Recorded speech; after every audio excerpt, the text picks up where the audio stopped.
Hi friends, today we will discuss something about action research. Let us begin with the main concept of action research. The concept of research is a systematic attempt to provide answers to the questions, systematic unending search for the truth.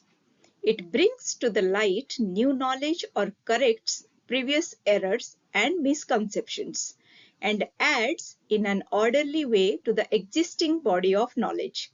Research that means something to find out with from a new perspective, like in a local setting or in a classroom situation, what are the probable solution? Immediate solution to the immediate problems. That is action research. Then moving forward, why research? Why we are doing research? That means to solve the problems in hand, to ease a felt difficulty in a situation, to find the answer of some questions, or the most important part is to generate knowledge. That's why we are doing research. We are calling it research. Then when to research? When there is a gap between already existing knowledge and attributes to a new situation, then there is a very much need or urgent need of doing research. In this diagram, let me clear you all why research. Because to solve the problems in hand, and when we have to do the research, when to find some answers of the particular questions and to generate knowledge regarding that particular questions, we have to do research. As in a theoretical perspective, there are three types of research. One is fundamental, second one is applied, and third is action research. So fundamental research, that is, in other hand, we said basic research. That means the development of theories by discovery of broad generalization or the principles. When we find out the solution, it should have the generalization part. But here it is none of our business. When it is applied research, the testing theoretical concepts in actual problem solution, actual problem situation is applied research. But we are dealing with the action research, the third one, which means application of research to the educational problems in a particular classroom setting.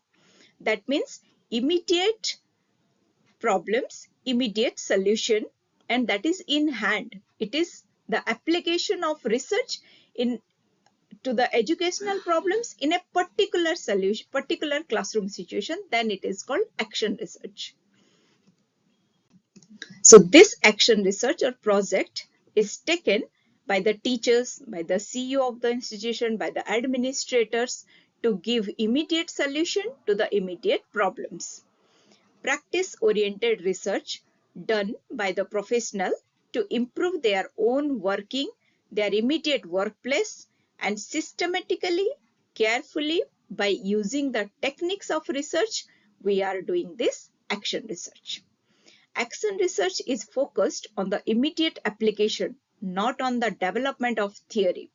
It has placed its emphasis on the real problems, like here and now in a local setting by John W. Best. So who can do the research? My point is the teachers can do. The teachers has to improve his teaching practices, the classroom environment while dealing with the students. Then principal of the institution also can do action research to improve his professional practices, to the teaching environment of the schools, they can improve. Then the CEO of the company to improve the company work, the environment, the immediate problems. So according to Good, action research is a research used by the teachers, the supervisors, administrators to improve the quality of their decisions and the further actions they are taking. So, in summary, we can say action research is for the teachers, action research is by the teachers. The teacher initiated, the school-based research used to improve the practitioner's practice by doing and changing something. For example, the teachers are giving the solution to a particular problem. Then the researcher, where the teacher is the researcher and the teacher's practice is the focus of the research. Then they can do this action research. Then in short, let us understand what action research is. It focuses on immediate problem and its solution, as I discussed. Not concerned with the building of theory, not building the generalization, or not giving the solution to a broad perspectives. Aims to improve the practices or the work conditions. And it also needs little efforts, little resources and finances. A practical focus can give the action research. Then how to do action research? First, the preliminary task is, before coming to your assigned guide, you should feel the difficulty in the existing classroom settings during your internship. Collect data about the difficulties that you have observed through observation or through questionnaire. Pen down everything that you have observed. Write all the causes of your problems. Then suggestions for the linking observations. What you have observed, that you have to pen down each and every point that you have observed specifically. Then narrow down the pen down paragraph to one statement. That statement is very important. So how you are designing your intervention depends on your problem. You have taken one problem, feel the difficulty, done your observation, prepared the questionnaire or else. Then the intervention part. It depends on the problem that has been taken. It should be pre-discussed with the guide, because intervention that you are taking may be the standardized one, maybe you are preparing something, so it should be discussed with your guide. To test that result of the intervention, we are using questionnaire, interview schedule, then observation schedule, then teaching aids, ICT tools, the activity, or special lecture series are given by the teachers. But everything should be approved by your guide. And this is one of the example of the observation schedule format, like every day, time and class you should maintain in your observation schedule. Then while coming to the tools of data collection, first you feel the difficulty. You have chosen your problem, that is your statement of problem. Then you are proceeding towards the collection of data. How you will collect your data? The first tool is questionnaire that you can use, interview schedule you can use, or observation schedule, which is the most easiest one. Mostly the teachers are using the questionnaire and the observation schedule. So briefly, let us discuss what is questionnaire. Questionnaire is very cost effective. The preparation is very simple, and the quick way to gather data that comes straight from the sources. That means the sample will give you the exact answer. It consists of series of questions. Some are educational, psychological, social, the topic, or it may be administered personally, or you can send it through mail, or you can take it from the individuals. So just a little knowledge on your preparation of questionnaire. It is of three types. One is closed questionnaire, another one is open-ended, and next type is mixed questionnaire.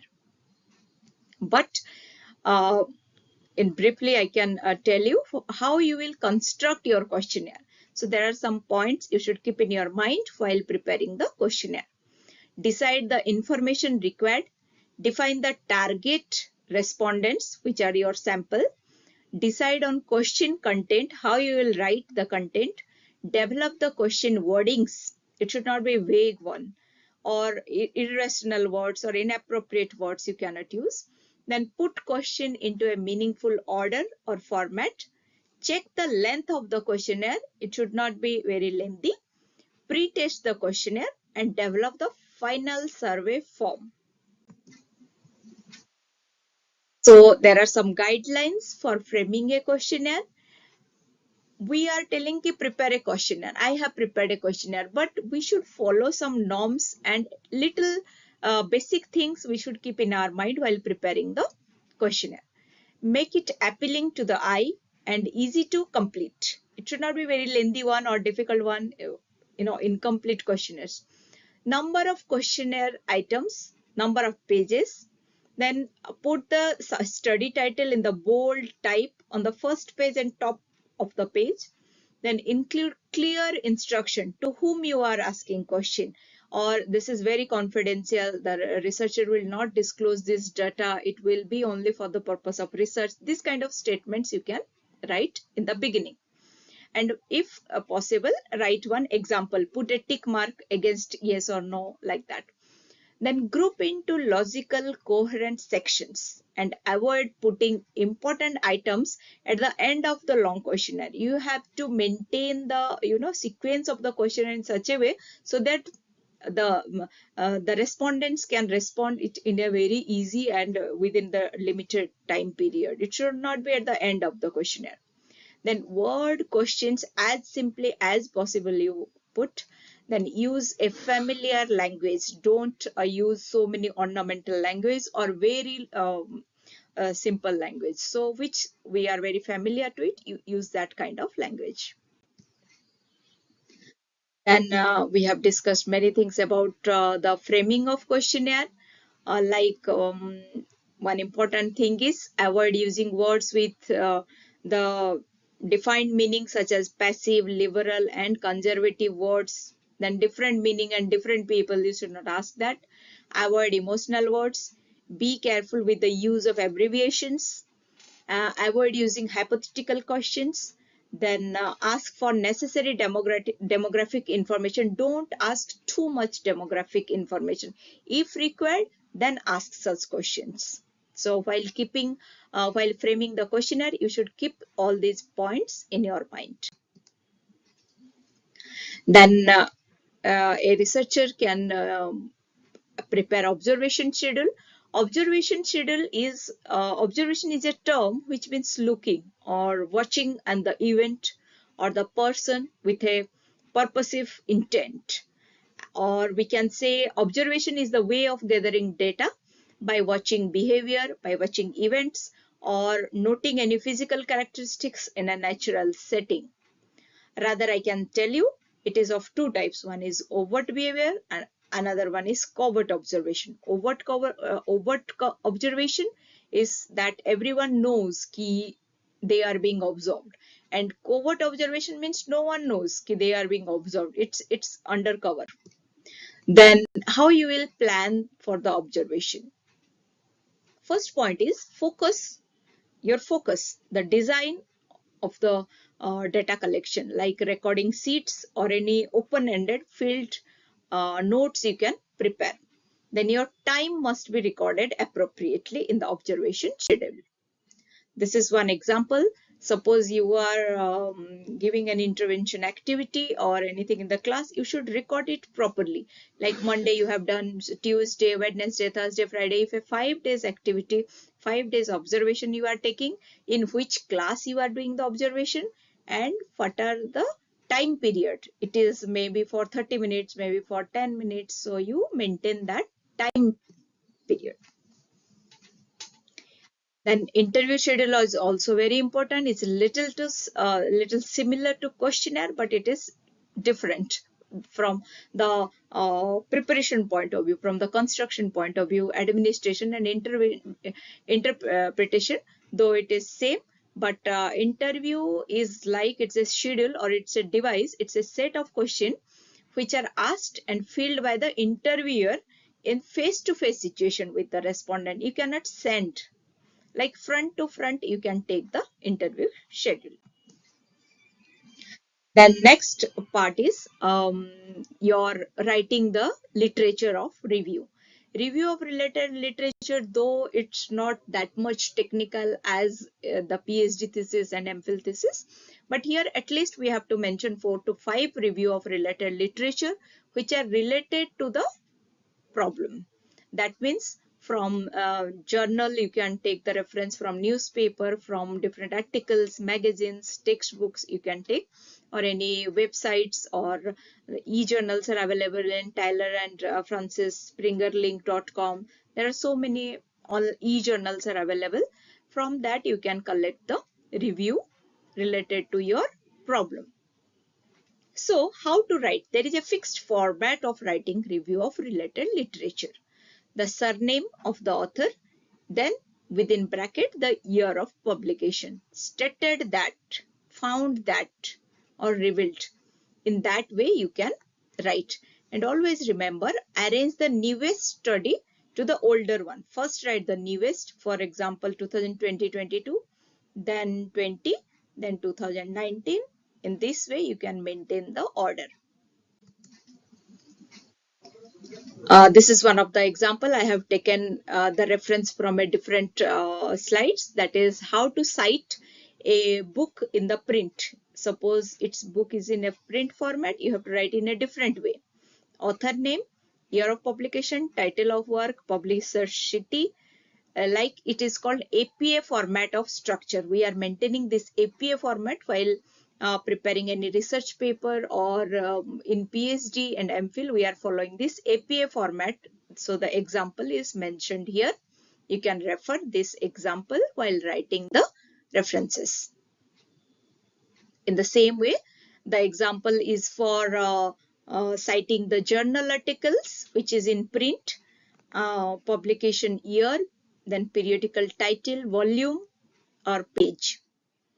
Then magazine is also, there is a APA format for the structure of magazine. You can refer this one. This is a very appropriate one. Then citing a general website, articles, for example, you have taken from ResearchGate or any other websites, retrieved from, you have to write retrieved from. So in that way you maintain the reference part. These are some examples. I have taken a few examples to prepare yourself while choosing the problems, while choosing the action research statement or problems for your study. You can keep all this in your mind. For example, what happens to a student's academic performance in the 6th grade classroom by assigning groups for cooperative learning activities? If a teacher is applying cooperative learning teaching strategy in the classroom, what happens to the students' academic performance? So you can frame a statement, you can do your action research on this topic. Then the terms used in research are population, sample. Then this is the examples you can take. The steps of research while writing the report. For how you will write. Title, you have to start with this: to study the impact of assignment stress on class 9th student. And the suggestive measures you have to give. You have to suggest some measures. What is the problem and what is the solution? In action research, remember, only writing the problem is not enough for action research. You have to suggest the measures, the remedies, the solution. Then introduction. Introduction should be complete and concise one. State and analyze the nature of problem. Then you have to write the need and importance of the study. Then background of the problem. In this way you can proceed. Statement of the problem within inverted comma. Then objectives, which is a very important part, and students are facing problem while writing these objectives. To study the impact of assignment stress on academic achievement of secondary school children. Always objectives you should write in this wordings: to study, to find out, to explore, to solve the problem. In this way, to investigate. So these are the term for objectives writing. Then while choosing research method, you should have a preliminary idea about this survey method, experimental, observation and questionnaire. Regarding this research method, we will discuss in our next video. Then selection of design is your action research design. Here you have to write the planning, the topic selection, preparation of tool, time management and execution. All these points you have to write within 1 or 2 sentences for the design of the study.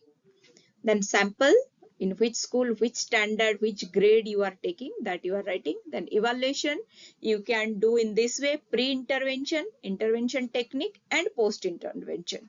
Or else there is another way: you just observe the problem, give some solution or remedies to that particular class.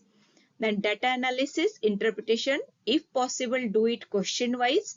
The statistical techniques that used to be described, most probably you can take the easiest one, the percentage analysis.